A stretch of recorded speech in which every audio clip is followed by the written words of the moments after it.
Jai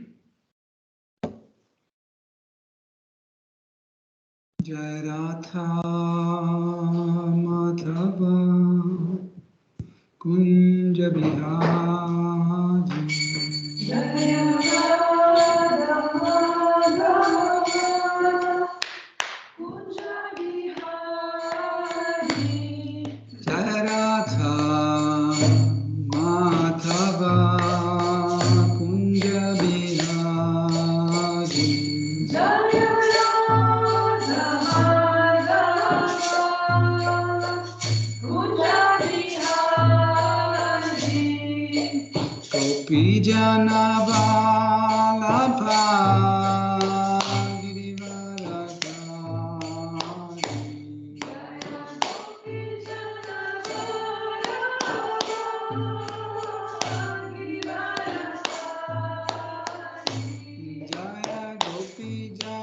Vallabha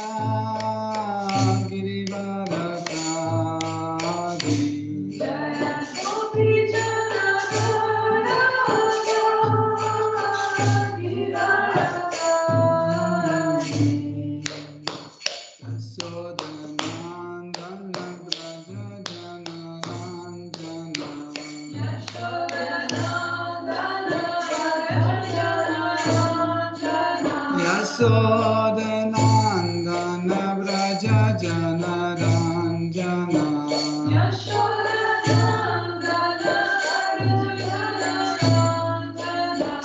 Jamuna Vanachari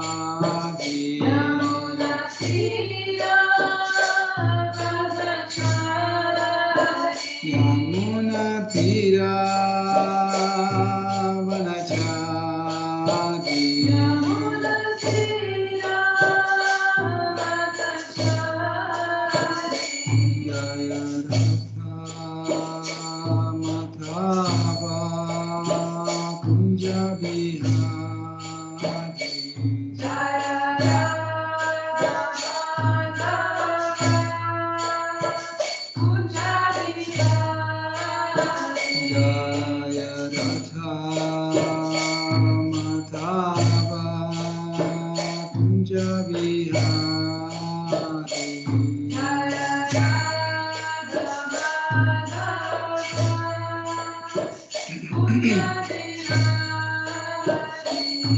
Gopi Jana Vallabha Girivarasari Gopi Jana Vallabha Girivarasari Gopi Jana Vallabha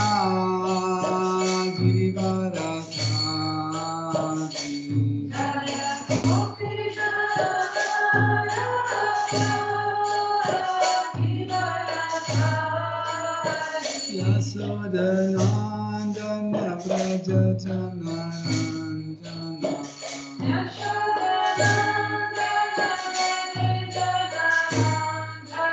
Yashodanandana Vraja Jana Ranjana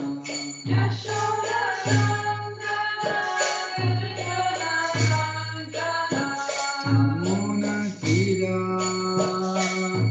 Vanachari Yamuna Tira Vanachari Jamuna Tira Vanachari Yamuna Tira Vanachari Jaya Radha Madhava Kunja Bihari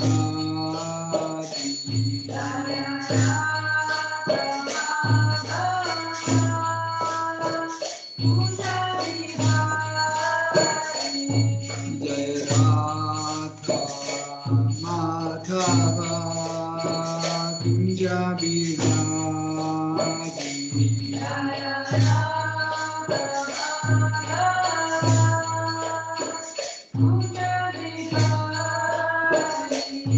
Gopi Jana Vallabha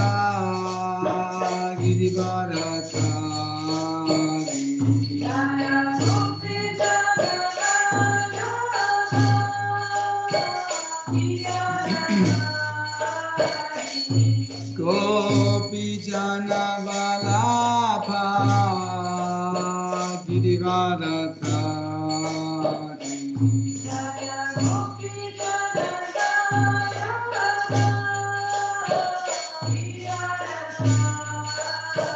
Yasodanandana Vraja Jana Ranjana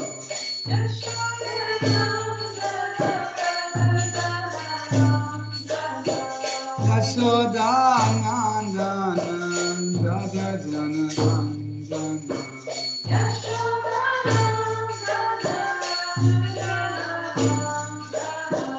Yamuna Tira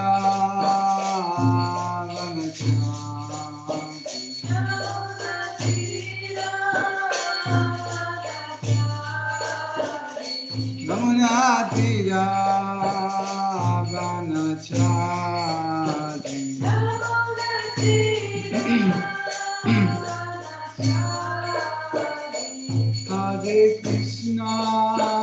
Hare Krishna, Krishna Krishna, Hare Hare, Hare Rama, Hare Rama, Rama Rama, Hare Hare, Hare Krishna, Krishna Krishna, Hare Hare, Hare Rama,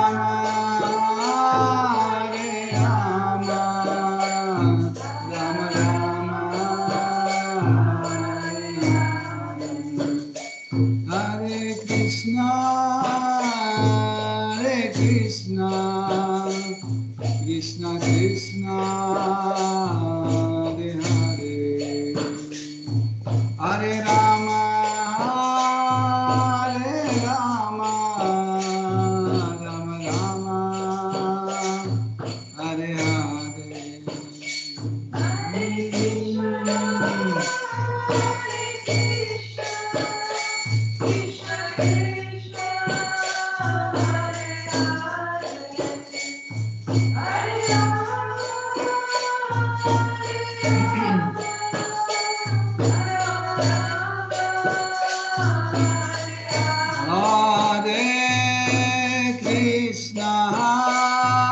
Hare Krishna, Krishna Krishna, Hare Hare, Hare Rama,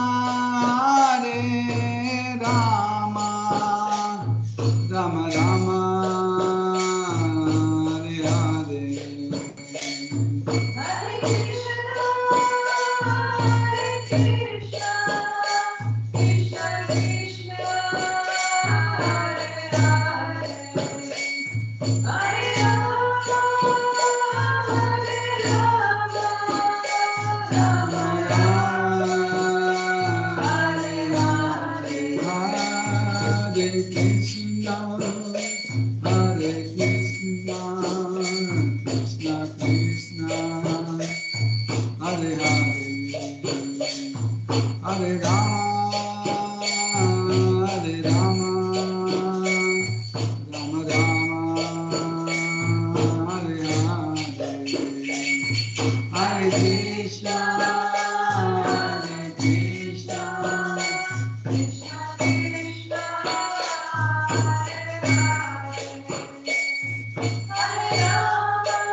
Hare Krishna, Krishna Krishna, Hare Hare, Hare Rama,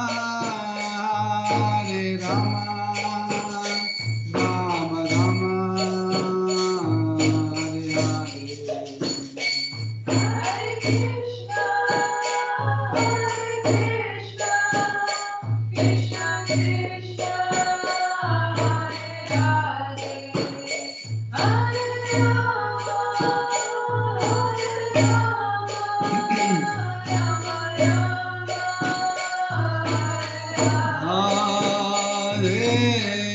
Krishna, Hare Krishna, Krishna Krishna, Hare Hare, Hare Rama, Hare Rama, Rama Rama, Hare Hare. Hare Krishna,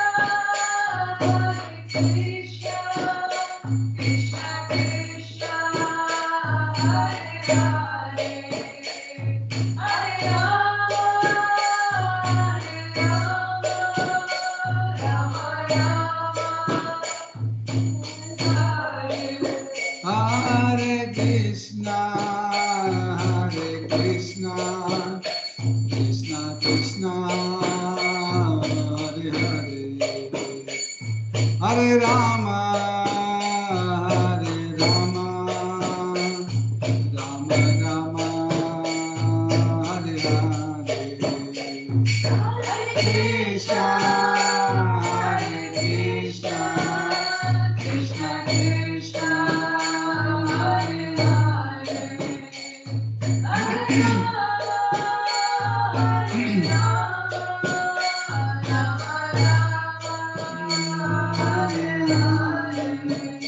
Jaya Jagannath, Jaya Jagannath, Jaya Baladev, Jaya Subhadra.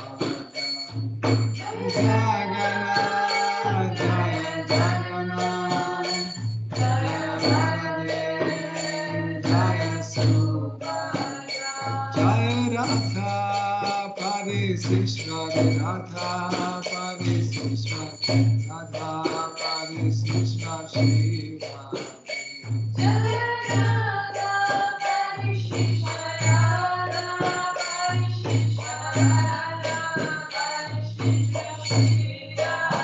Jaya Radha Govinda, Radha Govinda, Jaya Radha Govinda, Jaya Shiva.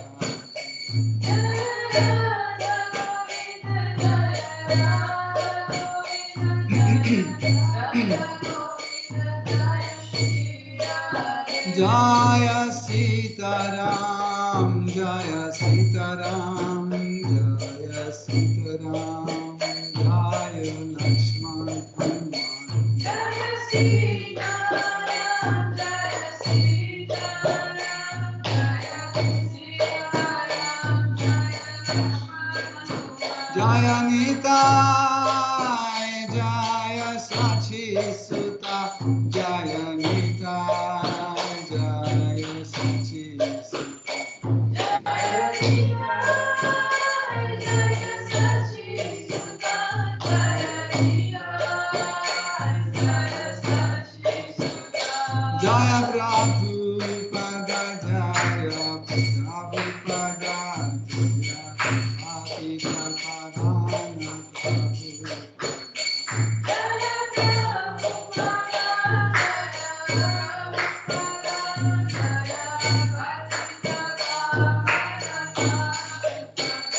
Jai Shri Radha Parishishwara ki Jai, Shri Radha Govinda ki Jai, Shri Jagannath Shri Baladev Shri Mati Subhadra Devi ki Jai, Shri Nitai Sachi Shri Radha Chanda Hare Shri Vasari Gaur Jai, Shri Shri Gauranga Nitai Gosai ki Jai, Shri Shri Gaur Nitai ki Jai, Shri Shri Lakshmi Narasimha Pranad Maharaj Shri Shri Darshan Chakra ki Jai, Tulsi Maharani Bhakti Devi ki Jai, Saraswati Devi ki Jai, Shri Guru Parampara ki Jai, Shri Prabhupada ki Jai. Toute gloire et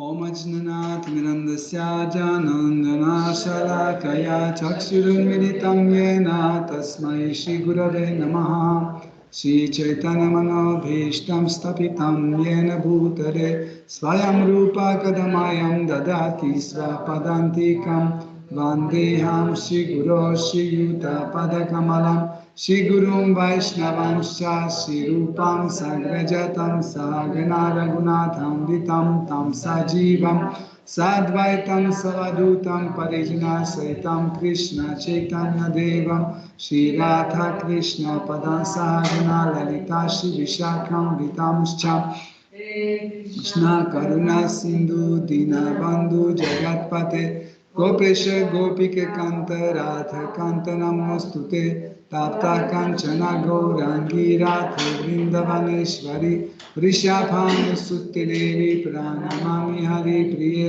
Vanchakalpatarubhyascha Kripa Sindhubhya Vacha Patitanam Pavanebhyo Vaishnavebhyo Namo Namaha Namo Vishnu Padaya Krishna Prasthaya Bhutale Srimate Bhaktivedanta Swaminiti Namine Namaste Saraswati Devi Gauravani Prachayane Nirvishesha Shunyavadi Paschatya Deshatarine Jai Shri Krishna Chaitanya Prabhu Nityananda Shri Advaita Gadadhara Shivasadi Gaura Bhakta Vrinda Hare Krishna Krishna Krishna Hare Hare Hare Rama Rama Rama Hare Hare Hare Nama Eva Kevalam Kalunasteva Nasteva Gatiranyataha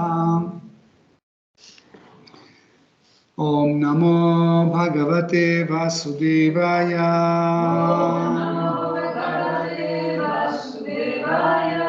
Om Namo Bhagavate Vasudevaya Om Namo Bhagavate Vasudevaya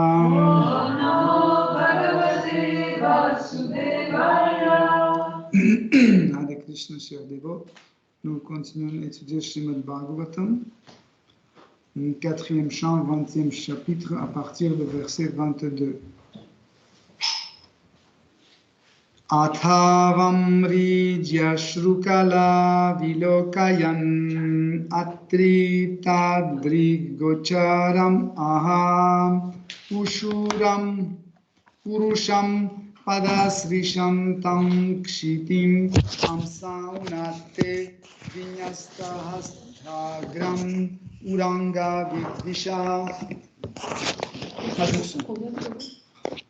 4, 20, 22. Le Seigneur suprême se tenait là, ses pieds pareils au lotus touchant presque le sol, et sa main reposant sur l'épaule élevée de Garuda, l'ennemi des serpents. Maharaja Prithu, essuyant ses larmes, s'efforçait de regarder le Seigneur, mais il sembla qu'il ne se sentait pas vraiment satisfait. Aussi lui adressa-t-il les prières suivantes. Tenez reporté par sa divine grâce, Bhaktivedanta Swami Srila Prabhupada. Retenons de ce verset que les pieds du Seigneur ne touchaient pas le sol. Les habitants des systèmes planétaires supérieurs, à partir de Brahma Loka, où réside Brahma, jusqu'à Svargaloka, la planète édénique d'Indra, sont si élevés spirituellement qu'ils demeurent en état d'apesanteur lorsqu'ils descendent sur notre planète ou sur d'autres sphères inférieures. Ceci revient à dire que leurs pieds ne touchent pas vraiment le sol. Shri Vishnu n'est autre que le Seigneur suprême, mais parce qu'il habite l'un des systèmes planétaires de notre univers, il choisit parfois de se comporter comme s'il était l'un des devas de ce monde. Lorsqu'il apparut devant Prithu Maharaj, d'abord ses pieds ne touchaient pas le sol de notre planète, mais lorsque la conduite et les qualités du roi l'eurent comblé, il agit aussitôt en tant que Narayana, le maître suprême de Vaikuntha. Par affection pour Prithu Maharaj, il entra en contact avec le sol, mais il posa la main sur l'épaule de Garuda, sa monture, comme pour se préserver d'une chute, puisqu'il n'avait pas l'habitude de fouler le sol de cette terre. Tout ceci révèle la grande affection qu'il portait à Prithu Maharaj. Se rendant compte de sa position fortunée, le roi, dans son extase, ne pouvait voir clairement le Seigneur. Néanmoins, d'une voix brisée par l'émotion, il se mit à lui adresser des prières.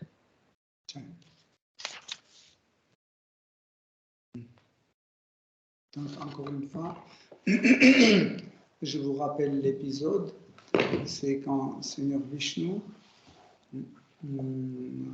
s'apprêtait à partir, mais il a été tellement touché par les qualités et le comportement de Prithu Maharaj qu'il voulait y rester plus. Nous avons un peu traité le sujet la dernière fois et on a dit que en fait dans ces versets on voit les extases d'un dévot et nous avons bien dit que les extases qu'un dévot revit ne peut pas être superficiel. Quand un dévot vit une extase comme l'extase sattvika bhava, comme nous avons parlé la dernière fois, cela parle de forte présence du Seigneur dans son cœur très profondément. Des fois, les gens viennent dans un mouvement religieux, dans une tradition religieuse, et ils ont des sentiments qui se manifestent. Par exemple, ils sont émerveillés, ils sont très joyeux, etc., etc. Et ils pensent que c'est de l'extase. Mais en réalité, l'extase se manifeste seulement quand Krishna rentre en contact avec nous et nous sommes conscients de cela. Et c'est là où telle ou telle forme d'extase se manifeste.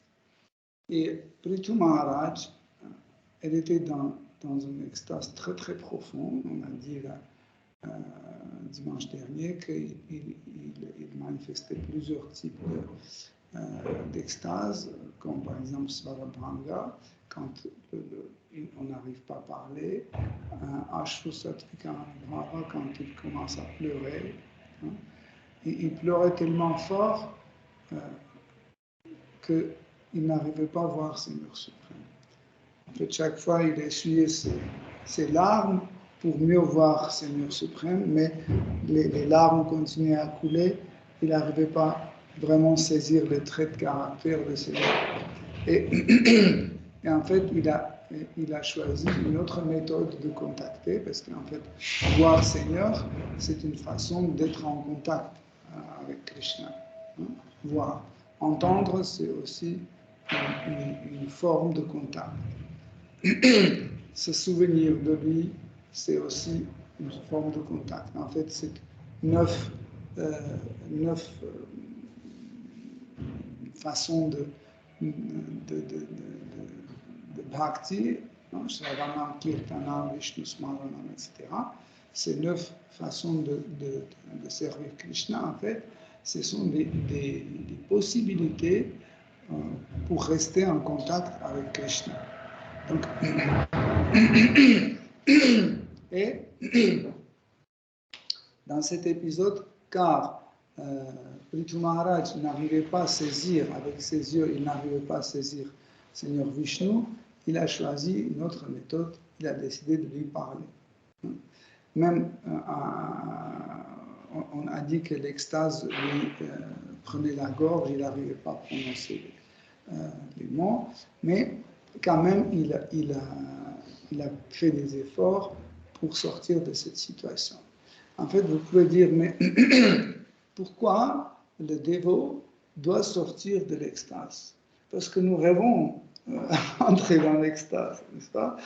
On veut, quand on lit par exemple comment un dévot roule par terre en extase, qu'il pleure, qu'il les poils se dressent, etc. Waouh, ça c'est une réalisation. Et du coup, d'une façon consciente, un pur dévot, il repousse cette extase. Pourquoi? Parce que, en fait, cette extase lui dérange de servir Seigneur. Okay? Pour lui, pour un dévot, en fait, l'extase est moins important, en fait, entre guillemets, l'extase ou ce bhava qui lui empêche de servir Krishna, il est rejeté. Hein? Par exemple, quand on parle de cette formule que Rupa Goswami nous a donnée, que nous acceptons ce qui est favorable pour service dévotionnel et nous rejetons ce qui est défavorable, Ok. Même là, même quand on arrive à un niveau où il y a des extases qui font du bien, en fait, qui est vraiment désiré, etc., etc. Mais le dévot, en fait, pour lui, c'est plus important faire plaisir à Krishna que avoir plaisir à soi-même. Vous comprenez? Donc, et là, dans cette situation, Prithu Maharaj, ce qu'il fait, il repousse en fait cette extase, en fait, et il retrouve sa conscience, ses efforts pour pouvoir servir Krishna. Et comme nous avons dit, il a choisi la méthode Kirtanam. Il voulait parler à un Seigneur suprême. Okay. Donc, comme Maitreya Muni décrit ici dans ce verset, en général, quand Seigneur Vishnu descend sur la terre, il est toujours en lévitation, il ne touche pas le sol. Hein. Plus tard, vous allez voir, quand quatre Kumaras vont venir dans ce lieu, ce sera pareil, ils vont rester comme ça en lévitation, ils ne vont pas marcher sur le sol. En fait, pourquoi ça se fait, hein? Nous pouvons penser, oui, mais quand même, il pouvait marcher sur la terre, Seigneur Vishnu aussi peut marcher sur la terre, mais eux, ils considèrent que la terre est couverte des péchés, et si on marche dessus, hein, en fait, on rentre en contact avec ces péchés. Mais ce qui est intéressant, en fait, ici, il s'agit de Seigneur Vishnu. Mais quand il y a 5000 ans, Krishna est venu sur la terre, il marchait directement sur la terre. Hein? Et en fait, celui qui était le plus en contact avec Sri Krishna, c'était la terre. Parce qu'il était toujours présent sur la terre, où il marchait sur la terre, où il était assis sur la terre, où il était allongé sur la terre. Ça veut dire que ce contact avec la terre était permanent. Okay. Tandis que, par exemple, même avec Srimati Radharani, à un moment, il pouvait la quitter, aller ailleurs, etc., etc., ses parents, etc. Mais la terre avait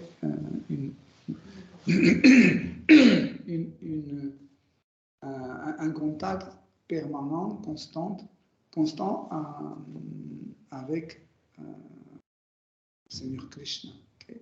Donc, quelle est la différence? Pourquoi Krishna marche sur la terre et Seigneur Vishnu ne marche pas sur la terre? C'est que la relation entre Krishna et la terre est différente parce que, en fait, il y a Srimati Radharani qui se manifeste en fait dans la terre et comme ça, elle rentre toujours en contact avec Sri Krishna. Mais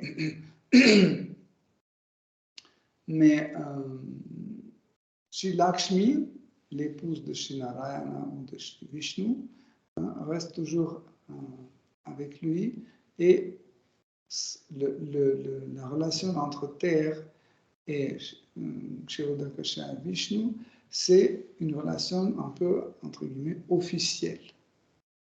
En fait, la terre voit Seigneur Vishnu comme Seigneur suprême. Tandis que Krishna était vu autrement. Et pour cette raison, en fait, Krishna ne rentrait pas en contact direct avec la terre. Mais, comme Srila Prabhupada explique, le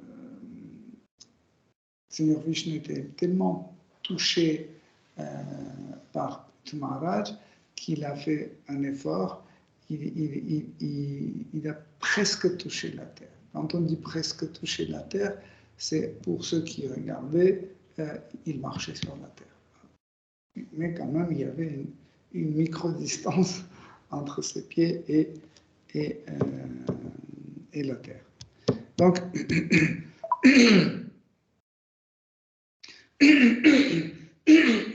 et ce qui est intéressant, en fait, parce qu'il n'arrivait pas à voir, à cause des larmes, il n'arrivait pas à voir l'apparence de Seigneur Vishnu.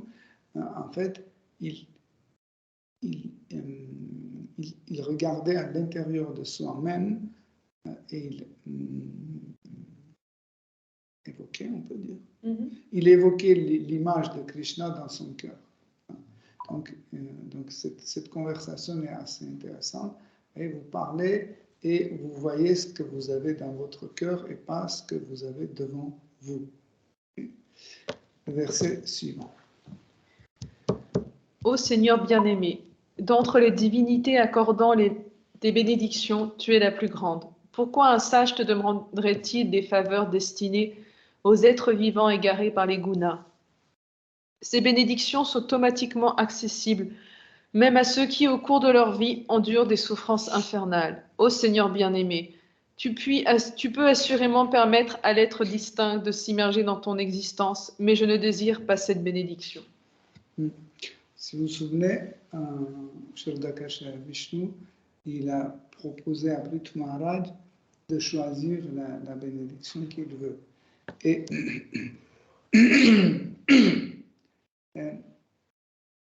Et en général, par tradition, les gens s'adressent à Seigneur suprême pour s'échapper des souffrances. Si vous regardez, même aujourd'hui, 90% des gens s'adressent à Dieu pour ne pas souffrir. Okay? Donc, et en fait, cette formule ou ce format, en fait, s'appelle la libération des souffrances. Donc, et Prithu Maharaj, dans ce verset, veut dire que quand tu demandes que je demande des bénédictions, c'est sous-entendu ce qui n'importe qui va te demander, ce qui a le plus de valeur. Ce qui a le plus de valeur. En réalité, si vous regardez, pourquoi les gens veulent avoir la voiture, pourquoi ils veulent avoir de l'argent, des enfants, ou je ne sais pas, la maison, etc. Pourquoi? Pour ne pas souffrir. En général, le but, c'est ça, pour ne pas souffrir. Et Krishna dit, ok, tu peux me demander ce que tu veux. Et Prithu Maharaj dit, rien ne peut me satisfaire, même la chose, ce qui a le plus de valeur dans le monde matériel, la libération de souffrance. Même ça, je ne veux pas. Et après, il explique que parce que tout cela, on peut avoir ici, dans le monde matériel, même sans faire trop d'efforts. Par exemple, nous pouvons devenir riches, nous pouvons devenir pauvres, nous pouvons devenir célèbres ou autre. Okay? Et aussi, quelque chose de très subtil que dit Prithu Maharaj, que même la libération, on peut obtenir par nos efforts. Donc, on n'a pas vraiment besoin des bénédictions. Ça va venir tout seul. Mais par exemple, le bhakti, tout seul, ça ne va pas venir. Vous voyez la nuance? Bhakti ne viendra jamais tout seul. Pourquoi? Parce que tant qu'on ne veut pas avoir bhakti, on ne va pas rencontrer un bhakta qui va nous transmettre bhakti. Donc c'est ça, en effet, la nuance. Voilà pourquoi, en fait, Prithu Maharaj, il rejette, en fait, cette proposition de Kshirodakasha Vishnu de rentrer dans son existence ou autrement avoir une libération impersonnelle. Okay. Pourquoi en général ou quelle catégorie des gens cherchent en fait la libération impersonnelle? Tout en premier, c'est des gens avec une expérience douloureuse, qui ont tout essayé, ils ont tout fait, ils sont hyper fatigués, ils ont marre de tout et de tous et il ne faut plus rien. Donc là, c'est les candidats numéro 1 pour la libération impersonnelle. Deuxième catégorie, deuxième catégorie des gens qui sont aussi des candidats pour l'impersonnalisme, c'est ceux, en fait, qui évitent toutes sortes de conflits. Ils évitent toutes sortes de conflits, même les conflits avec soi-même. Okay? Et si vous avez remarqué, cette catégorie des gens souvent répète, moins on a des désirs, moins on souffre. Plus on a des désirs, plus on souffre. Et pour cela, en fait, dans leur pratique, ces impersonnalistes, ils ne veulent plus rien avoir. Ils rejettent tout. Ils pensent qu'en fait, chaque action va amener une réaction et une réaction va déclencher une autre action et on va rester et on ne peut pas s'en sortir. On va rester dans ce monde matériel et ce qu'ils proposent, c'est qu'ils vont dans la méditation impersonnelle où il y a tout qui passe dans leur mental, mais ils ne s'attachent à rien du tout. Ils n'arrêtent même pas un sujet pour le développer. Par exemple, imaginez que vous êtes assis dans une méditation et les idées, les mémoires qui passent, mais vous n'arrêtez pas. Normalement, notre mental, il est comme ça. Dès qu'il y a un truc qui sort dans notre tête, tout de suite on le prend, on commence à le développer. Okay? Après, on se lance sur un autre sujet qui vient de ce premier sujet, on commence à développer, et après les sens sont excités, etc. Donc, cette méditation impersonnelle, c'est qu'il coupe le lien avec l'extérieur et tout ce qui est à l'intérieur dans leur intellect commence à sortir. Mais il le fait sans s'arrêter. Imaginez que vous feuilletez un livre avec des images, avec des lettres, mais vous ne vous dites pas « Oh, tiens, qu'est-ce qu'il y a? Oh là là, cette image... Oh. » Non, vous n'arrêtez pas. C'est une belle image, mauvaise image, grande ou petite, intéressante ou pas intéressante. Donc, vous ne vous arrêtez pas. Et comme ça, vous commencez à développer un non-attachement à ce que vous avez dans votre intellect. Ça, c'est un travail très long et très compliqué. Mais on peut obtenir ça. Mais le Seigneur Vishnu dit, je peux te donner ça sans que tu fasses des efforts. Je peux te l'offrir. Okay? Mais Prithu Maharaj dit, je ne veux pas ça. Je sais que c'est très précieux. Sûrement, il y a beaucoup de monde qui rêverait avoir ça, hein, mais moi, je ne veux pas. Hein. Par exemple, qu'est-ce qu'un être vivant peut rêver? Hein? Je pense que le plus qui rêvait, c'était Hiranyakashipu. Il a eu tout, en fait. En fait, chaque fois, quand quelqu'un rêve quelque chose matériel, en fait, en augmentant de la quantité de ses rêves, il arrive à avoir tout l'univers à lui-même. Hein. Regardez, Hiranyakashipu, Bali Maharaj, Kamsa et des autres types démoniaques qui voulaient absolument que l'univers leur appartienne. Ok. Mais est-ce qu'ils sont devenus plus heureux? Non.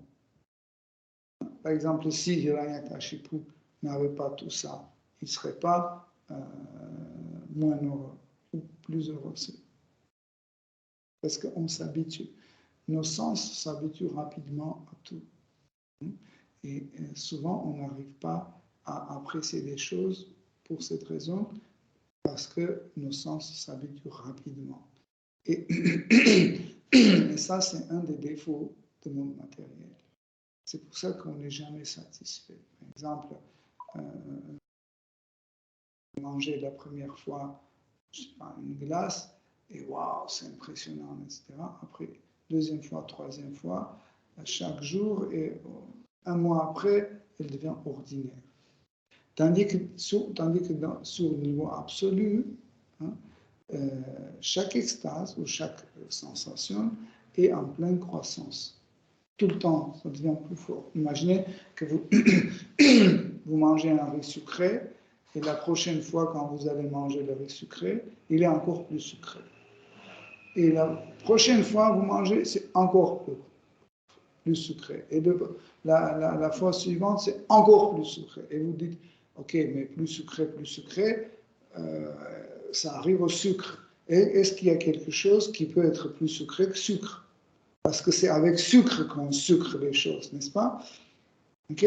Mais même si vous prenez le sucre dans le monde spirituel, ok, la prochaine fois, ce sucre devient encore plus sucré.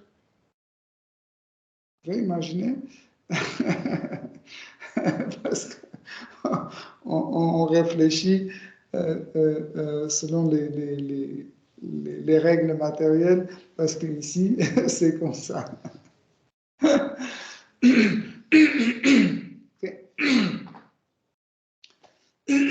Donc, et Prithu Maharaj, il veut quelque chose qui sort de contexte matériel, quelque chose qui va vraiment nourrir son cœur, nourrir son âme.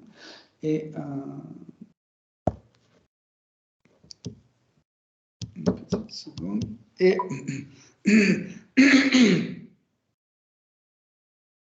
il dit qu'en fait, tout le bonheur qui existe dans ce monde matériel, c'est pour les personnes qui se trouvent complètement envoûtées par trois gunas de l'énergie matérielle. En réalité, ces trois gunas, nous aimons beaucoup. Hein? Si on voit comment les gens voient le bonheur, en fait, on voit que dedans, c'est parce qu'il y a une bonne dose de tamas, il y a une bonne dose de rajas et une petite dose de sattva, mishra sattva, okay, pour maintenir ça. Parce que,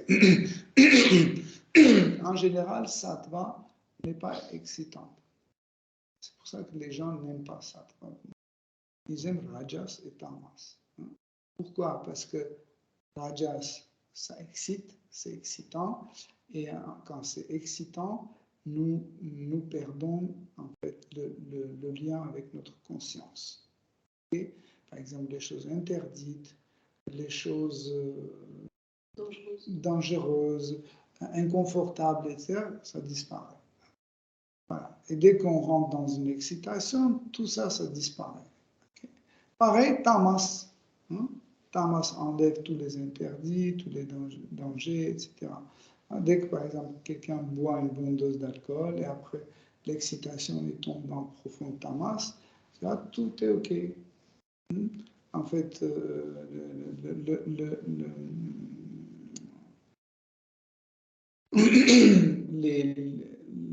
l'argent qu'il doit à son propriétaire pour la location de son appartement, il peut dépenser parce qu'il a oublié que cet argent est destiné pour ça.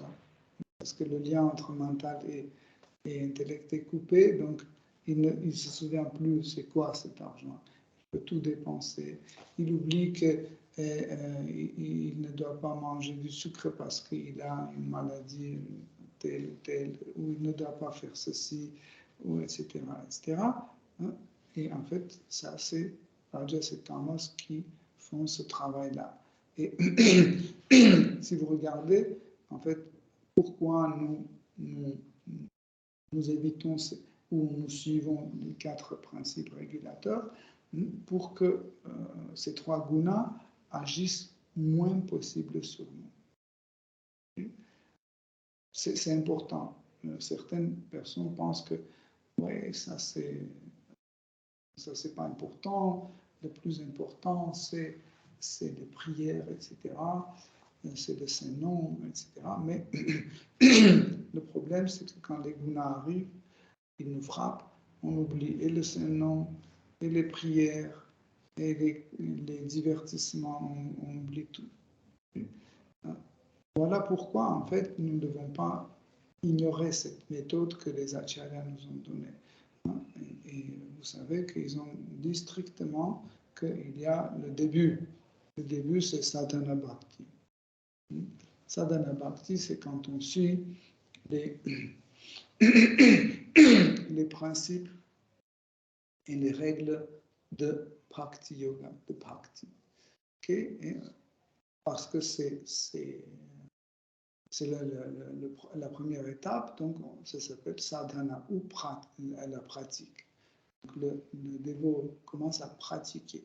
Ça veut dire il se lève tôt, il se couche tôt, il chante Hare Krishna mantra, il suit 4 principes régulateurs, il essaie de ne pas écouter ce qui est mauvais pour sa vie spirituelle, et le contraire, il cherche à écouter ce qui est bien pour son progrès, il évite d'avoir des conversations stupides ou matérialistes, etc., etc.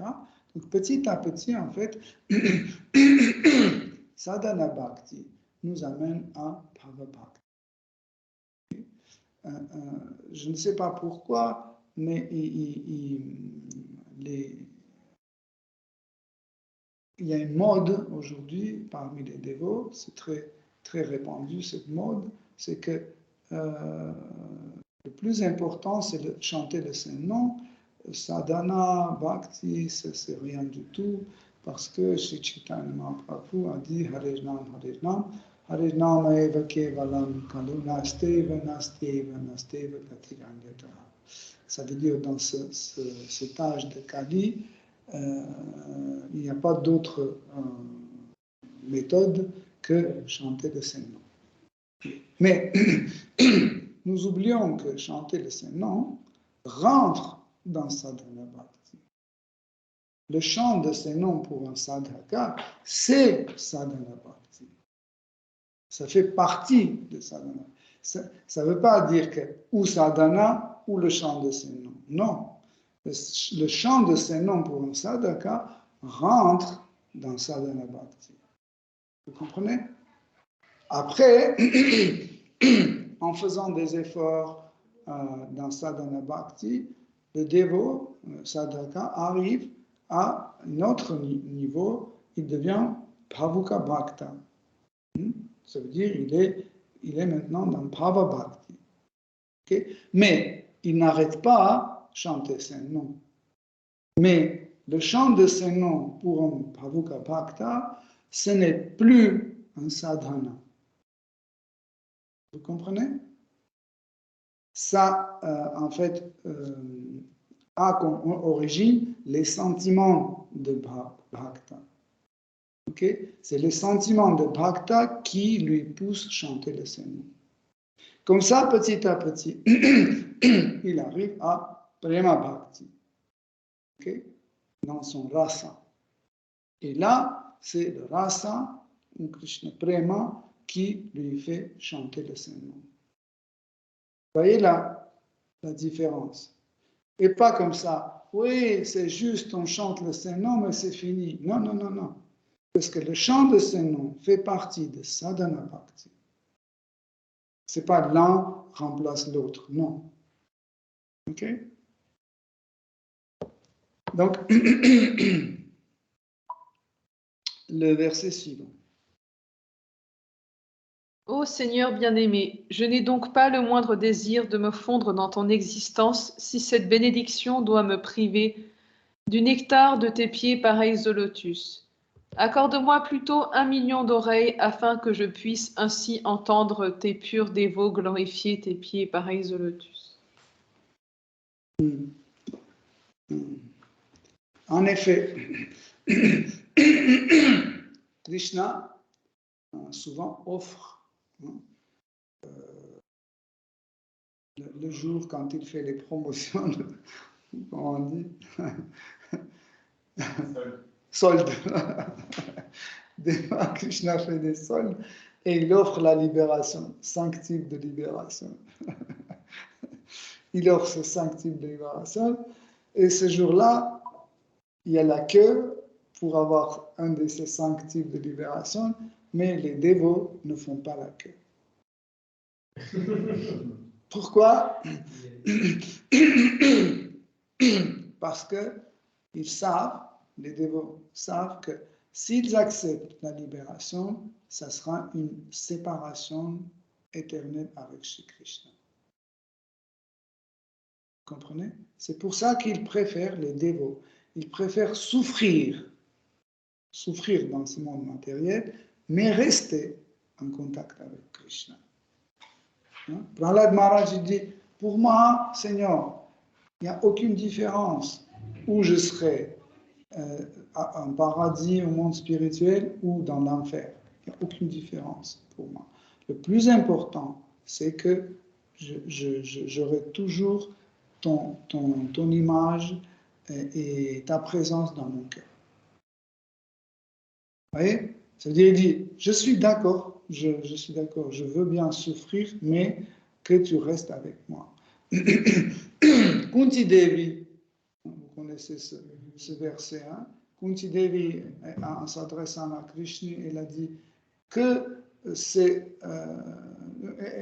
elle dit que chaque fois quand on était dans les difficultés et dans les problèmes, au Krishna, tu venais toujours à nous.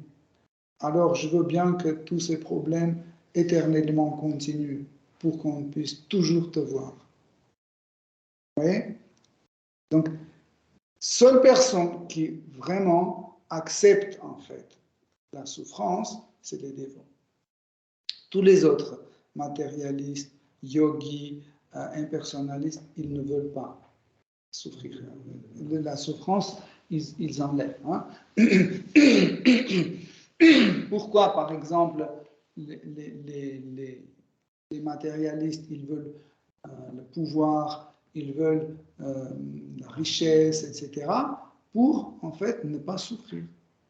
Et les yogis, pourquoi ils maîtrisent ces sens, en fait, ils veulent les pouvoirs mystiques, etc., pour ne pas souffrir. Les impersonnalistes, pareil, pourquoi ils apprennent à méditer, etc., pour éviter la souffrance. Okay? Et tout cela pour gratifier ses sens. Si vous voulez, hein, le Ekatva, devenir un avec Seigneur suprême, ou la libération impersonnelle, en fait, ça aussi, c'est une forme de gratification des sens. C'est aussi une forme. Ce n'est pas une gratification des sens matériels, c'est une forme de gratification des sens spirituels. Mais, faites attention, le dévot, pas un personnaliste, le dévot ne veut pas même gratifier ses sens spirituels. Il veut gratifier les sens de Krishna. Vous voyez la différence?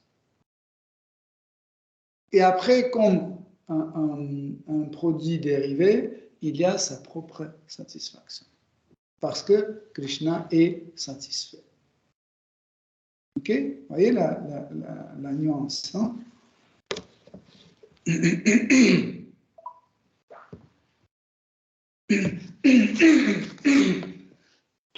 Et dans ce verset, Prithu Maharaj dit que si j'accepte cette libération impersonnelle, je serai privé de nectar de tes pieds pareils au lotus. Okay? Donc, pour cela, aussi, souvent, les dévots ils disent que en fait, la libération impersonnelle, c'est une forme de suicide, hein, parce que tu tu tues ton personnalité. Okay? Parce qu'en fait, dans cet état, tu ne manifestes plus ta personnalité et la perception de soi comme un individu disparaît. Okay? Et, et par contre, ce qu'il dit, il dit quelque chose de très important. Il dit, s'il te plaît, je veux une autre bénédiction, donne-moi des millions des oreilles pour que je puisse écouter sans cesse la glorification à tes pieds pareils au lotus de tes purs dévots. Okay? Donc, autrement dit, il parle de Krishna Katha, des discours sur Krishna. Okay? Donc,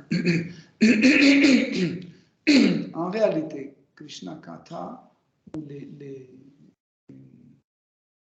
contes sur Krishna, quand on écoute et on parle de Krishna, c'est un effet extraordinaire. Extraordinaire, et seulement les purs dévots peuvent le comprendre. Par exemple, quand vous commencez à lire Srimad Bhagavatam, dès le départ, Sutta Goswami dit à qui est destiné Srimad Bhagavatam. Vous vous souvenez de ce verset? Il dit que c'est tout début de Srimad Bhagavatam. Il dit que Srimad Bhagavatam est destiné aux âmes qui sont pures et ils n'ont aucune envie. Ils ne sont pas envieux. Okay? Et ce qui est intéressant, quand on plonge dans Srimad Bhagavatam, au départ, on a 2 oreilles. Après, quand on écoute plus, on a 4 oreilles. Après, 8 oreilles.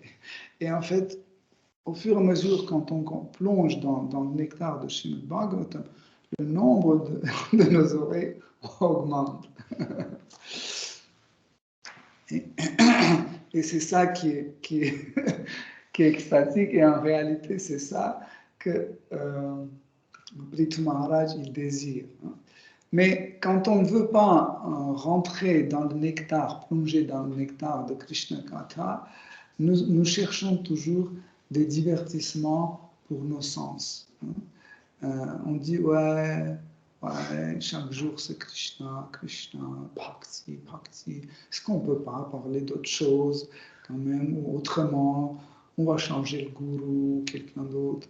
Vous imaginez, Srimad Bhagavatam, tous les sages sont assis devant Sutta Goswami, il raconte Srimad Bhagavatam, et 2 jours après, Sharmakarishi dit, oh, tu sais, on a marre de toi, est-ce qu'on peut, aujourd'hui, est-ce que c'est à ta place? On peut demander, par exemple, quelqu'un d'autre qui raconte, et après, bon, est-ce que la semaine prochaine, on peut faire un diaporama à la place de juste dire comme ça, et puis après, on peut faire une pause et on peut se divertir, par exemple, faire ceci ou cela. Non, ils étaient là, ils étaient plongés dans le nectar. Et plus ils écoutaient, plus ils allaient dans la profondeur. Et c'est, en effet, Prithu Maharaj, il dit, c'est ça que je veux. C'est ça que je veux. C'est pas juste avoir plusieurs oreilles, en fait, vous avez bien compris que c'est rentrer plus dedans, vous voyez, goûter plus ce nectar des divertissements de Seigneur suprême. Parce que qu'est-ce qu'il veut entendre? Il veut entendre les divertissements, parce que les divertissements sont tellement sucrés. Il y a un verset qui a fait pleurer Sri Chaitanya Mahaprabhu. C'est un verset de Srimad Bhagavatam, le 10e chant, où les gopis ils disent le nectar des histoires de toi sont tellement forts, tellement extatiques, et ceux qui les racontent, en fait, ils libèrent les autres, et ils sont les âmes les plus miséricordieux. Et c'est là, si vous vous souvenez, c'était quand le roi Parataparudra a cité ce verset chez Chaitanya Mahaprabhu, l'a pris dans ses bras, il a commencé à pleurer, il a dit c'est toi qui est la personne la plus miséricordieuse. Pourquoi? Parce que Prithu Maharaj lui a raconté, en fait, a cité ce verset. Ils non-stop, tous les deux, en restant comme ça, l'un dans les bras de l'autre, ils citaient le même verset et ils pleuraient tous les deux. Donc, en effet, quand on écoute les divertissements de Krishna, petit à petit, on devient un participant passif de ces divertissements. Par exemple, quand maintenant nous écoutons les divertissements de Srimad Bhagavatam, de Krishna, on devient un participant passif. Après, plus tard, quand ça touche notre cœur, on commence à pleurer, rire, etc., etc. Quand ça vraiment touche les sens, notre participation à ces divertissements devient plus active. Okay? Et quand on plonge encore plus profondément, notre participation à Krishna Katha ou aux histoires de Krishna devient encore tellement fort comme dans l'histoire de roi Kulashekara. Quand il a écouté comment Ravana a kidnappé Sita Devi, dès qu'il a entendu ça, il a pris son épée, il dit « Allez, mon armée, on va libérer Sita Devi tout de suite. » Il a ordonné que tout le monde vienne avec lui et il est rentré dans l'océan pour aller à Lanka tout de suite. C'était juste parce qu'il a entendu ça. Voyez? Et on devient un participant actif après. Okay? C'est comme ça que ça se passe. Bon, Hare Krishna, je vais m'arrêter là. Si vous avez des questions, des commentaires. Moi, j'ai juste une pression parce qu'à chaque fois, j'oublie. C'était l'incarnation de qui Je ne sais pas. C'était pas un groupe pareil. Je ne peux pas dire. Il faut regarder dans. J'ai oublié. Je me souviens. Je cherchais depuis 2 jours. En fait, quand vous disiez que les dévots ils préfèrent souffrir qu'avoir la libération, il s'agit bien de libération impersonnelle, pas juste la libération pour revenir. Il y a 5 types de libération, en fait. Le premier, c'est Sayujya Mukti. C'est quand Krishna, en fait, nous introduit dans Brahma Jyoti, dans la radiance de son corps. Okay? Et là, en fait, nous sommes privés de corps grossier, nous sommes privés de corps subtil, et nous sommes privés tout court de corps. Nous sommes incorporels. Okay? Mais on se sert de notre conscience pour la perception de soi. Mais car nous sommes incorporels, on n'a pas de corps, et les autres qui sont présents là-bas n'ont pas de corps non plus, et ils n'ont pas leurs identités, moi non plus, on ne rentre pas en contact ni entre nous, ni avec Seigneur suprême, mais en fait, la présence d'un Brahma Jyoti nous fait goûter Brahmananda. Ananda, c'est la félicité. Brahmananda, c'est la félicité qui vient de Brahman impersonnel. Mais il y a 4 autres types de la libération. Sarupya Mukti, quand Krishna nous offre un corps comme le sien. Okay? Et comme ça, on peut être dans le monde spirituel. Mais il ne nous offre pas pratique. En fait, en option, il n'y a pas de pratique qui va avec. C'est juste ce corps-là et la possibilité de se retrouver dans le monde spirituel. En fait, comme ça, tu es libéré de souffrance. Hein? En fait, il t'a enlevé de souffrance, il t'a mis dans le monde, à Vaikuntha, où il n'y a pas de souffrance, okay, il n'y a pas de souci, mais il ne t'offre pas un pacte. C'est pour ça que même ça,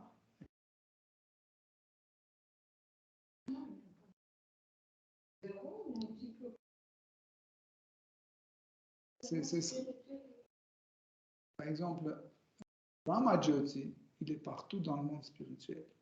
Partout. Même en Goloka Vrindavan, c'est plein de Brahmajyoti là-bas. Et imaginez que vous êtes à Goloka Vrindavan, mais vous ne le voyez pas. Parce que pour voir Goloka Vrindavan, il faut avoir les sens.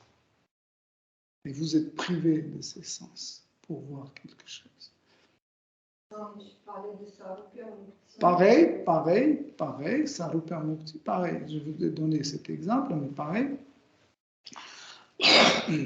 Bhakti, la manifestation de Bhakti arrive quand on a une attraction envers Krishna. Sarupya Mukti, quand on a un corps qui ressemble au corps de Shri Narayana, presque identique, nous avons ce corps. On se trouve sur la même planète que Krishna, okay, mais on n'a aucune attirance envers lui. Et les gens qui servent dans le palais, c'est pas les mêmes catégories. C'est pas la même catégorie. Ça ne veut pas dire si vous avez obtenu par la grâce de Krishna comme libération un corps qui ressemble à un corps de Narayana, c'est pas la même chose que en fait devenir son serviteur et être dans Dasya Rasa. C'est pas la même chose. Ceux qui sont Dasya, ceux qui sont dans Rasa, c'est différent de ceux qui sont libérés. C'est pas la même chose. Il y a une autre libération qui s'appelle Salokya Mukti, c'est que tu peux te retrouver sur une des planètes, Vaikuntha, sous différentes formes, mais tu es là, sur cette planète-là. Ça veut dire que tu peux voir les autres qui habitent sur cette planète, etc., etc. Mais accent est fait sur l'idée que tu es content que tu es là. Par exemple, celui qui a Sarupya Mukti, ça veut dire le corps qui ressemble à un corps de Shri Vishnu, il aussi, il est sur la même planète. Vous voyez les nuances? En fait, ces 4 types de libération, ils se ressemblent, sauf que chaque libération a un accent sur quelque chose. Par exemple, là, c'est l'accent sur le corps. Okay? Par exemple, il regarde Seigneur Narayana, il a le même corps que lui. Il regarde, moi j'ai le même corps que Narayana. Vous voyez? En fait, et chaque fois, quand il fait quelque chose, je ne sais pas, dans le jardin, etc., il dit, mais mon corps, il est comme le corps de Narayana. Et ça lui rappelle, toujours. Il dit, oui, mais pourquoi, Seigneur Narayana, il a 4 bras? Parce que moi, avec mes 4 bras, je fais la guirlande, etc. Mais lui, il ne fait pas la guirlande. Ça veut dire, cette libération, quand même, ce n'est pas inutile. Mais c'est une chance. C'est une chance qu'on nous donne. Okay? C'est une chance et petit à petit, l'âme peut en fait, manifester une attraction vers Krishna et après devenir un dévot. Ça change dans le spirituel, l'âme peut progresser. Bien sûr, parce qu'il y a la présence d'autres dévots. En fait, on t'amène là pour que tu puisses profiter de cette présence. Sauf dans le deuxième, vous avez dit dans la deuxième forme de libération,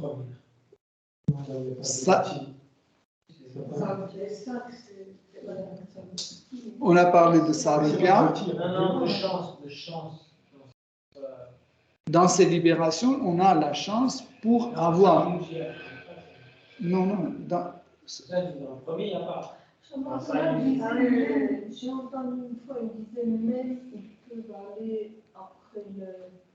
Non, pendant que tu es dans Brahman impersonnel, il ne se passe rien. Qu'est-ce que tu vas faire? Tu vois personne dans ton personnel. Ok, donc troisième type de libération, c'est c'est Sarishti Mukti, c'est quand tu peux avoir l'accès à toute la richesse que Seigneur Narayana a. Okay? Par exemple, je ne sais pas, marcher sur le même sol, profiter de même odeur d'encens, ou avoir le même vue dans le jardin, etc., etc. Toutes ces richesses, tu peux avoir. Vous voyez, en fait, en réalité, ces quatre, je dirais pas cinq, mais ces quatre types, ils sont pratiquement identiques, sauf que chacun a un accent sur quelque chose, hein, pour la perception de telle réalité. Okay? Et le quatrième, c'est, on a dit Saloka, Sarupya, Srishti et Samipya. Samipya Mukti. Samipya Mukti, ça veut dire, Samipya, c'est la proximité. Samipya. Et quand on est dans l'entourage de Krishna, non pas Krishna, mais Seigneur Narayana. On est dans l'entourage de Seigneur Narayana. Okay? Mais par exemple, ceux qui ont obtenu le corps, eux aussi, ils peuvent être dans l'entourage. Mais ce n'est pas ça que leur mental capte. Okay? Mais pour ceux qui sont obtenus Samipya Mukti, pour eux, en fait, la première chose, l'accent est sur la proximité. Chaque fois, ils sentent la proximité, qu'ils sont proches au Seigneur, ils sont à côté, ils sont avec les autres, ici, là. Vous comprenez?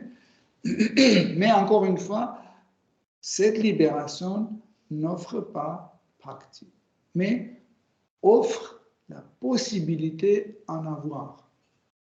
Pourquoi? Parce qu'il nous place dans un endroit où il y a les bhaktas. Et il voit Seigneur. Oui. Mais il sent rien. Non, ils disent, bon, il est très beau, il est très extatique, etc. Mais il n'est pas attiré.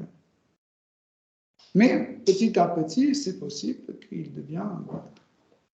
Et quand il voit les autres, comment ils sont en extase, quand ils servent, Krishna, etc., ça leur attire. Comme les Lokapati viennent dans l'histoire avec Daksha, quand Daksha va s'excuser, et à ce moment-là, il y a Seigneur Vishnu aussi qui arrive, et cette phrase qui m'avait beaucoup marqué, où chaque catégorie d'êtres célestes présente ses hommages, et vers le bas, on arrive vers la fin, il y a un certain, il dit, on te présente nos hommages, mais on ne sait pas vraiment qui tu es. Vous voyez, vous vous rappelez ce verset? On ne sait pas si tu es une illusion ou pas, parce que nous, on ne te connaît que comme Vishvarupa, on te connaît comme que la manifestation universelle.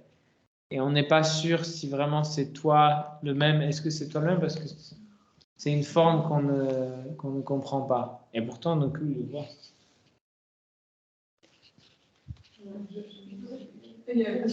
Vasumati voulait.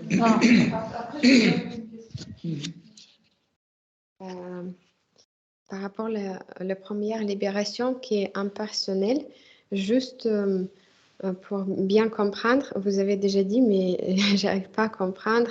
Ici, quand on a le corps grossier et le corps subtil, c'est faux ego.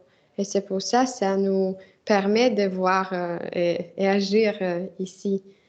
Du coup, il y a 5 couches de tamas, en fait, pour coller dans le monde matériel. Après, dans le Brahma Jyoti, vous avez dit qu'il n'y a pas de corps grossier, ni corps subtil, ni 5 couches d'ignorance. Avec quoi on est collé dans le Brahma Jyoti. Je ne sais pas si c'est clair.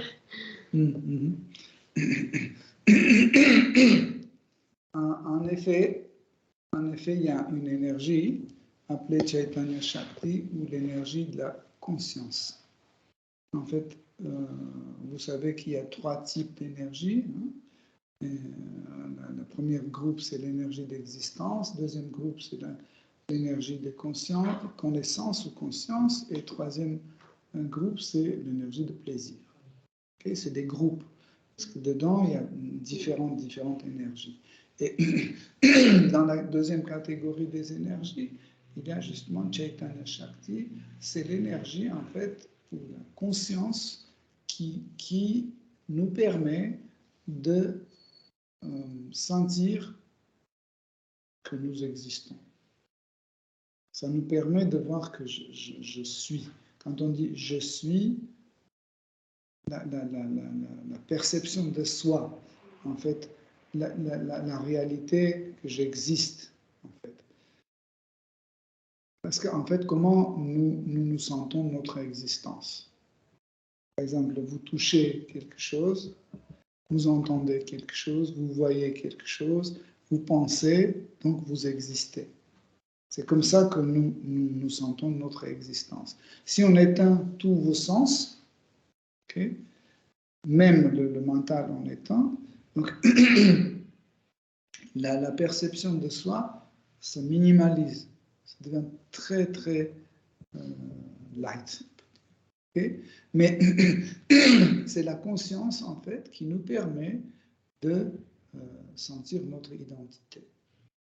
Grâce à la conscience, à cette énergie, nous pouvons en fait rentrer en contact avec les autres énergies, comme par exemple l'énergie de désir, Icha Shakti.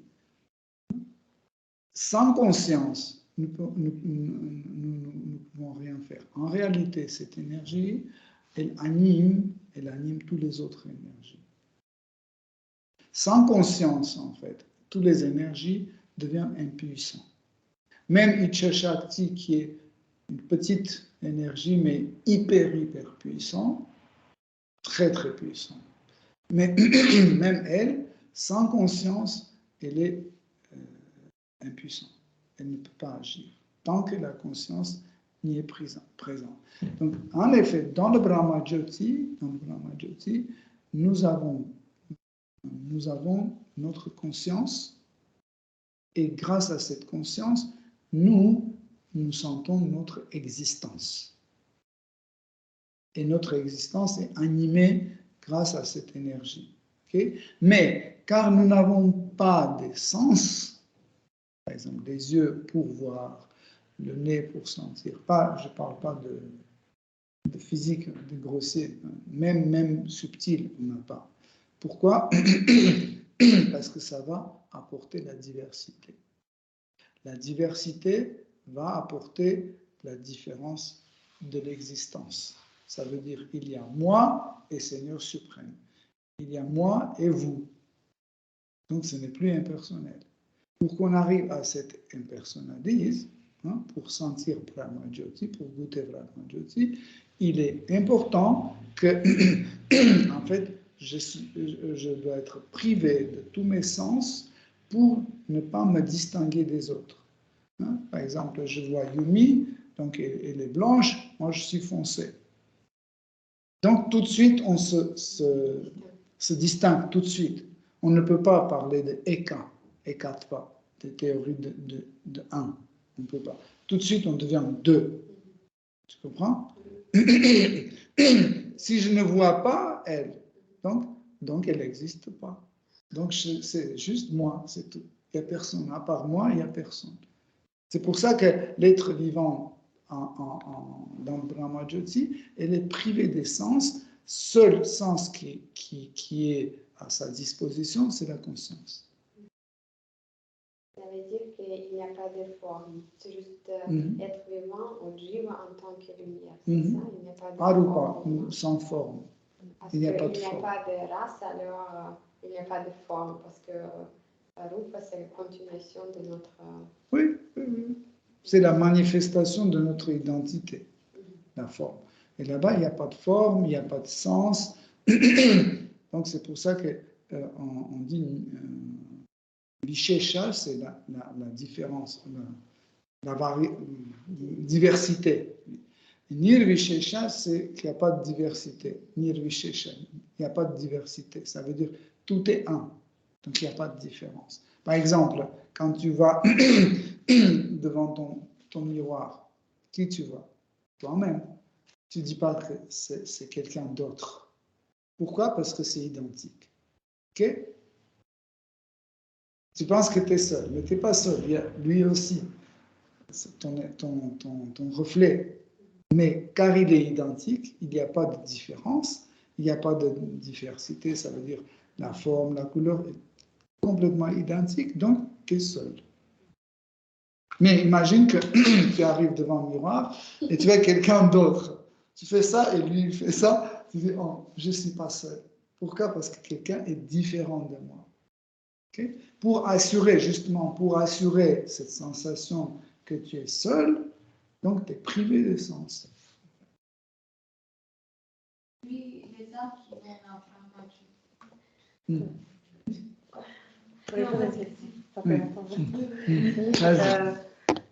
Par rapport à Vaikuntha, en fait, ça fait partie du monde spirituel, mais on a tous une identité spirituelle qui est déjà établie. C'est pas nous qui choisissons d'être ou pas, ou je sais pas. C'est déjà établi, n'est-ce pas? Alors moi, ma question, c'est cette identité spirituelle, est-ce qu'elle est dans Goloka Vrindavan de manière personnelle pour tout le monde, ou est-ce qu'il y a des personnes qui, en fait, qui le veulent ou non, en fait, ils ont une identité spirituelle qui est impersonnelle, qui est dans Vaikuntha.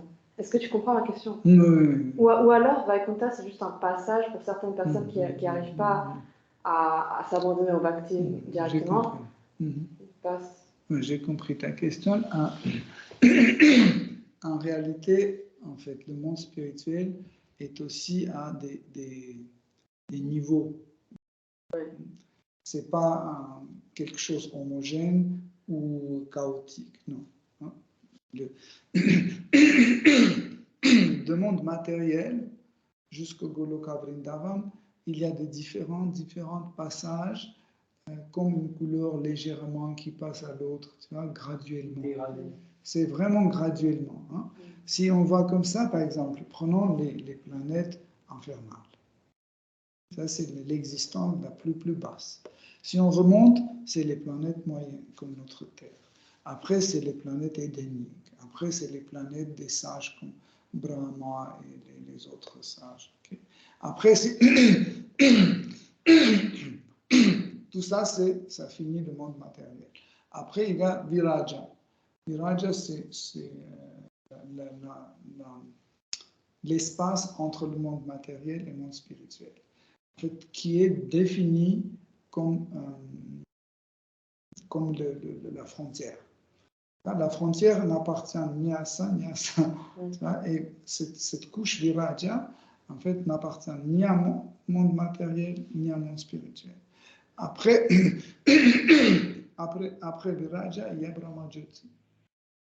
Après Brahma-Jyoti, il y a Kailas. Il y a le Seigneur Shiva et Parvati. Après, plus haut, c'est des planètes Vaikuntha, où habite Narayana. Et comme ça, graduellement, on remonte, on arrive à Ayodhya, où il y a Sita et Rama. Après, on arrive à Dvaraka. Après, on arrive à Mathura. Après, on arrive à Goloka Vrindavan. Okay? Donc, notre nature, elle est comme elle est. Nous ne pouvons pas changer notre nature. Svabhava, notre véritable nature, elle est éternelle. Mais sa manifestation est graduelle et progressive. Okay? Et pendant cette manifestation de notre identité, nous pouvons manifester différentes choses, parce que l'âme a toutes les possibilités, en fait. Toutes les possibilités, être là. Jusqu'au moment où l'âme ne manifeste pas complètement, pleinement son identité, elle n'est pas fixée quelque part. Même, par exemple, le Brahma-Jyoti, rester dans Brahma-Jyoti, c'est, comment on peut dire en français, Hatkan Shakan. Propre. C'est propre à n'importe quelle âme. Chacun a en lui peu ou beaucoup, ou moyennement, il a ce désir de rester dans Brahmajyoti. Ça peut se manifester doucement ou grossièrement, beaucoup ou moins, tu vois. Mais aussi tous les autres peuvent se manifester. Mais je ne veux pas donner trop de termes sanscrits, mais en fait, il y a quand même il y a les attractions, en fait, différents types d'attractions que nous avons envers Krishna. Okay?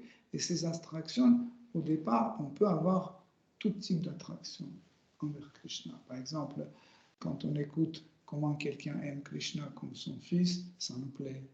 Quand on écoute comment Krishna est comme un ami, ça nous plaît. En fait, tout type nous plaît.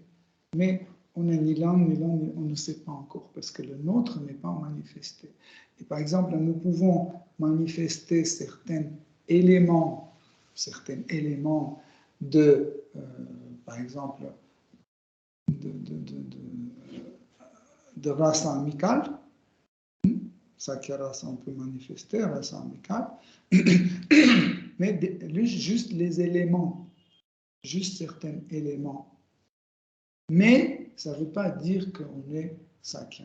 Peut-être on est Vatsala, on est les futurs parents de Krishna. Sauf que, en fait, ça, ce n'est pas encore manifesté. Mais parce que des éléments d'amitié présents dans rasa parentale sont présents, ils peuvent se manifester d'abord, avant que ça devienne d'autres. Et en fait, nous pouvons penser que, ah tiens, ça c'est Sakya rasa. Et ça s'appelle rasa bhasa. Ma question, c'est pas sur le processus, c'est est-ce que tout le monde a forcément une identité dans Goloka Vrindavan ou certaines personnes non. Par exemple, mon identité peut être, par exemple, à Ayodhya. Je suis éternel. Et ce ne serait pas à Goloka Vrindavan? Non, ça peut être à Vaikuntha. Mais du coup, je ne comprends pas, en fait, parce que dans ISKCON, on dit que Goloka Vrindavan, c'est le plus élevé et qu'il faut tous regarder vers Goloka Vrindavan. Et si on regarde vers Vaikuntha, c'est inférieur. Non. Donc, je comprends pas, parce que si les personnes... Qui a dit ça? Là, c'est clairement... Non. Tout le monde... C'est les shastres. Les shastres ne disent pas. Mais c'est juste que lui, il a... Je ne sais pas devenir le Goloka. Ça veut dire qu'il va inviter là-bas. Tu sais, Yumi, en réalité, quand on partage notre goût, hein, par exemple, je suis convaincu que ma femme est la plus belle, c'est normal. Peut-être va dire non, tu vas prendre et dire non, c'est la mienne qui est la plus belle. Et c'est normal. Atmara m'a dit non, c'est la mienne. Okay, on ne va pas se battre, c'est normal. Chacun a les siens. Et ceux qui pensent qu'en fait, ils sont habitants de Goloka, donc, ils aiment Goloka, mais on ne peut pas forcer les autres à aller à Goloka. Parce que pour aller à Goloka, il faut avoir certaines humeurs.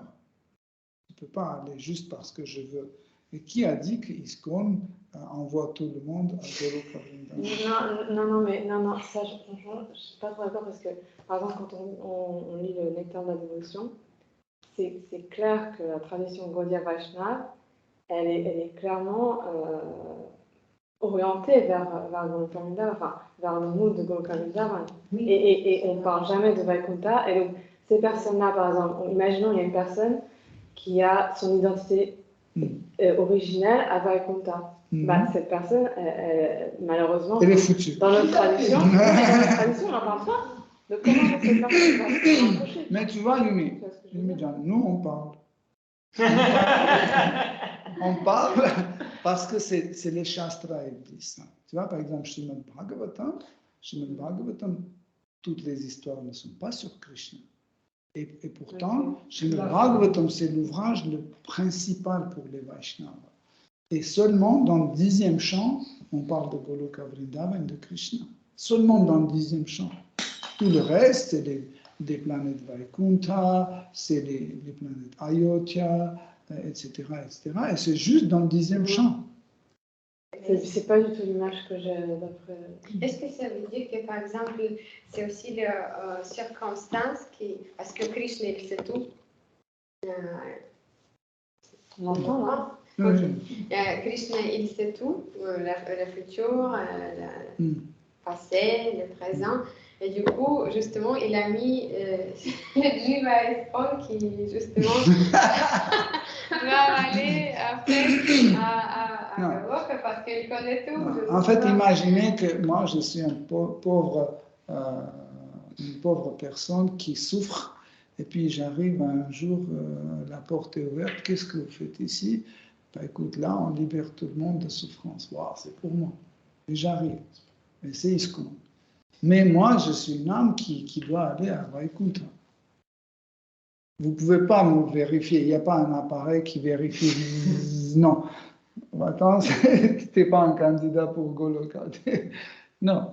Ou peut-être un autre monde dit que parce qu'on est là, il y a chez le Prabhupada des commentaires qui toujours, c'est vrai, il écrit toujours avec un grand accent sur Goloka. Peut-être c'est quand même une chance, même pour ceux qui sont distants avec Vaikuntha pour aller à Goloka. Non, je ne prends pas dans cet honoré porté, je ne prends pas plusieurs fois dans Srimad Bhagavatam, il cite Vaikuntha, il dit voilà, on va se libérer pour vivre à Vaikuntha, etc. Non, en fait, je vais bien vous expliquer rapidement. Donc, on a 4 Vaishnava Sampradaya. Vaishnav vient du mot Vishnu. Vaishnav, c'est le suiveur de Vishnu. Il s'appelle Vaishnav. Donc, on a 4 Sampradaya. Rudra Sampradaya, Shri Sampradaya, Kumar Sampradaya et Brahma Sampradaya. Et en fait, les premiers acharyas de tous les 4 Sampradaya, c'est les mêmes. Le premier, comme Narada par exemple, Vyasa, ils sont tous dedans. Dans tous les 4, ils existent. Qu'est-ce que c'est dire le même une pour tout Non, par exemple, personne de notre Sampradaya. Par exemple, si le Vyasadeva est là, et là, et là, et là. Il y a tout 4 et c'est différent, pas le même. Non, oui, mais chez le Prabhupada et Krishna, il est origine de tous les 4. Tu veux dire que c'est Brahma qui a donné les autres aussi? Non, après Narada, Vyasa, par exemple, Narada et Vyasa sont présents pratiquement dans les 4. Okay. Présent en tant qu'acharya? Oui. Ok. Et regardez, en fait, la différence vient de quoi? J'explique pour que ce soit clair. Par exemple, Rudra Sampradaya est imbibé de la relation de Shiva avec Krishna. Et tous les autres qui suivent cette Sampradaya, ils ont cette influence de relation entre Shiva et Seigneur suprême. Les Kumara Sampradaya, ça vient de relation de 4 Kumars avec Shri Vishnu. Shri Sampradaya, l'influence de Lakshmi Devi. Comment Lakshmi Devi a quel type de sentiment a Lakshmi Devi envers Seigneur Vishnu, c'est ça. Et notre Sampradaya, qui est fondé par Brahma, en fait, et souvent quand on entend que Brahma n'est pas un pur dévot, c'est absurde. Le fondateur de Brahma Sampradaya n'est pas un pur dévot, c'est absurde. Donc, il a écrit Brahma Samhita. Il y a Govinda Madhupurusha. En fait, le mot Govinda est propre à Goloka Vrindavan et pas ailleurs. Hein. Il est appelé Govinda seulement en Goloka. Ok? Ok? Donc, mais quand un dévot, en fait, quelqu'un vient pour approcher, en fait, et trouver une solution, hein, trouver une libération, au départ, tous les 4, pour lui, c'est les mêmes. Par exemple, si on te dit, tu peux trouver ce médicament et dans cette pharmacie et dans l'autre et dans le 4e, je dis, ben, c'est la même chose. Quelle est la différence? Si je peux avoir le même médicament, il n'y a pas de problème. J'y vais, peu importe. Mais quand tu commences à pratiquer, en fait, ton sadhana devient tellement sérieux, tellement fort, et au moment, quand tu commences à t'approcher à Bhava Bhakti, c'est là où il y a des problèmes qui se manifestent. Tu vois qu'en fait, tu n'es pas là où tu dois être. C'est pour ça qu'en fait, imagine que tu as déjà pris un maître spirituel dans notre sampradaya. Ok? Mais tu n'es pas encore Bhavuka Bhakta, tu es Sadhaka. Ok? Et maintenant, tu arrives à l'étape de Bhavuka Bhakta et tu vois que ce n'est pas mon humeur. Qu'est-ce que tu dois faire? Et tu vois qu'en fait, Shri Sampradaya, là, c'est très cool. Qu'est-ce que tu vas faire? Je crois que pour moi, c'est un peu pas actualisé. C'est un exemple. C'est un exemple. C'est pas concrètement toi. Tu imagines? Qu'est-ce que cette personne va faire? En fait, qu'est-ce qu'il va faire, cette personne? Il va chercher quelqu'un qui peut donner le goût de Lakshmi.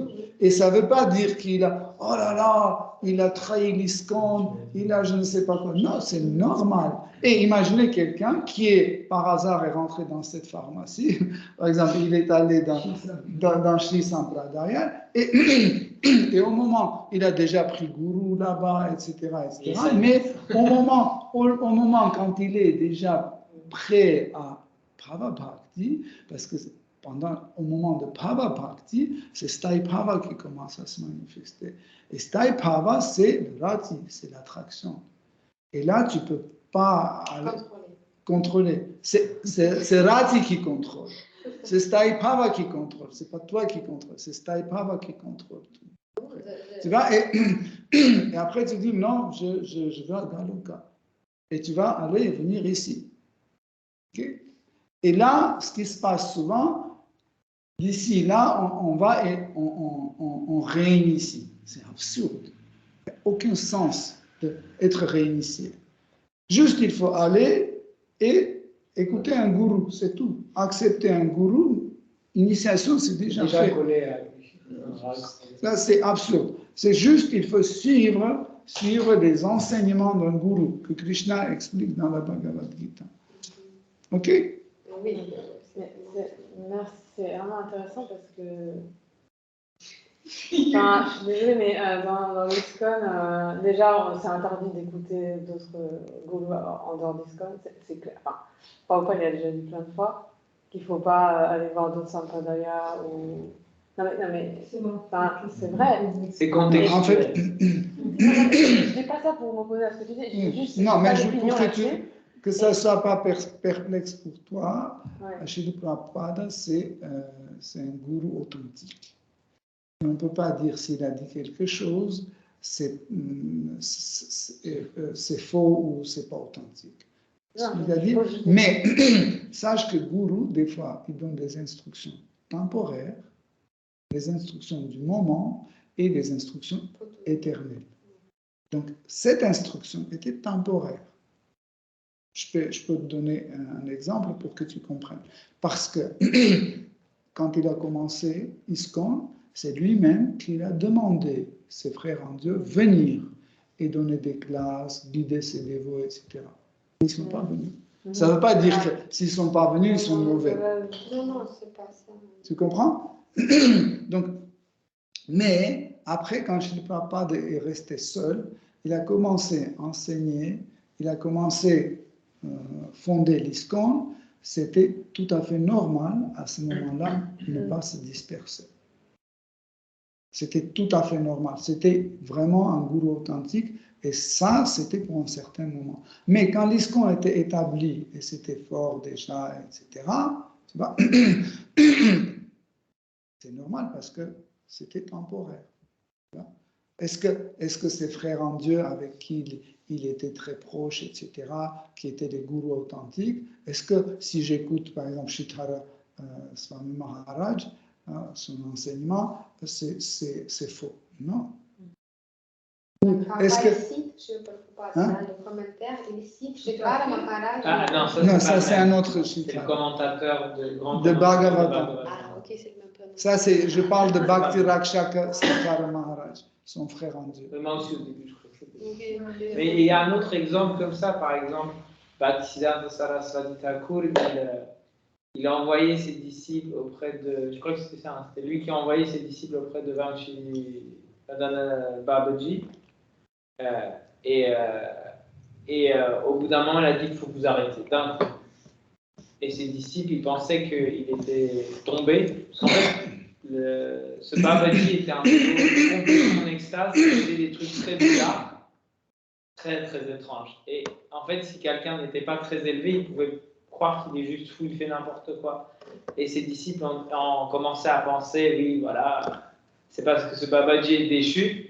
Et tout de suite, Bhaktisiddhanta Saraswati Thakur a compris, il a dit, non, non, vous ne comprenez pas mon instruction. Si je vous demande de ne pas aller le voir, c'est pas parce qu'il est pas bas, c'est que vous êtes trop bas pour comprendre ce qu'il fait. En fait, parce qu'il est tard, je vais juste dire quelque chose pour que vous compreniez.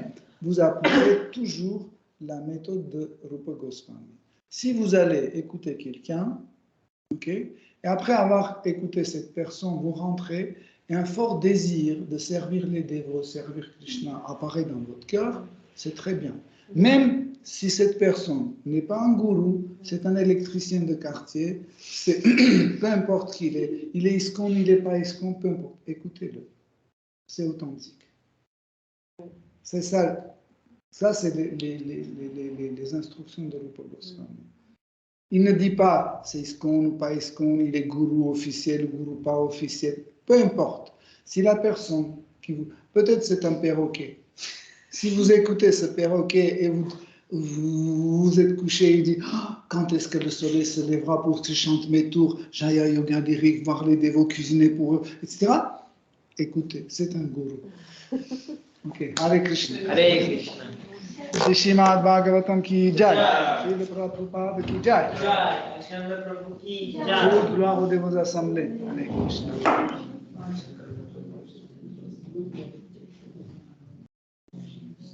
Ah.